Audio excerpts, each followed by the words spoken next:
The Duke of Cambridge was clapped and cheered by Palestinians today as he made his first visit to a refugee camp to learn about the lives of Arabs on the West Bank. After meeting Palestinian leader Mahmoud Abbas in Ramallah, Prince William traveled a few miles away to the streets of the West Bank camp of Jalazin to visit a United Nations school and health clinic. The camp first opened in wake of the 1948 Arab-Israeli War, but today the tents have given way to concrete buildings home-built along rough-hewn streets and pavement.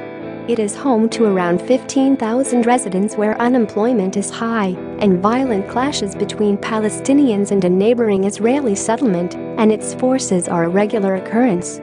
Share this article. Dozens of young men had gathered outside the medical center and lined the street waiting for the Duke to leave and held up smartphones to capture the moment. When he emerged, they clapped and cheered the royal, who walked around 50 yards along the street's rough surface looking around at the shops and homes. Inside the medical center, William had shown off his maternal instincts when he met a group of Palestinian refugee mothers having their young babies vaccinated. With his third child, Prince Louis, around the same age as the babies being cradled by their mothers, the second in line to the throne could not help cooing over 1-month-old Naifa as she was given her jabs. "So tiny to have injections," the royal father said as the doctor performed the procedure, and the infant began to cry, adding, "Is it always in the legs?" Her mother, Zuhair Musa, was questioned by William through an interpreter, and he looked surprised when he asked if it was her first child, and she replied it was her fifth.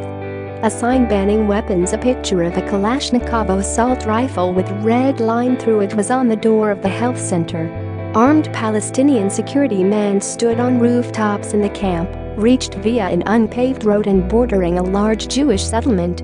The 36-year-old royal, who earlier made history with his visit to the offices of Palestinian Authority President Mahmoud Abbas, also met girls at a school at the camp run by the United Nations Relief and Works Agency.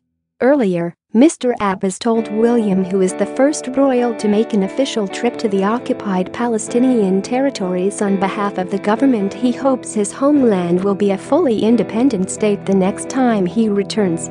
The two men sat down for talks a day after William was tasked by Israel's President Reuven Rivlin with taking a message of peace in a bid to rekindle relationships with the Arab leader. Mr. Abbas reaffirmed his full commitment to achieving a full and lasting peace based on a two-state solution, where the state of Palestine lives side by side with the state of Israel, with both supervising peace and security. Mr. Abbas' comments were consistent with his position on the long-term resolution to the conflict between Israelis and Palestinians. William thanked Mr. Abbas for his welcome and told of his hopes for peace for the region. Until now, it had been British policy not to make an official royal visit to Israel and the occupied territories until the Israeli-Palestinian conflict was resolved.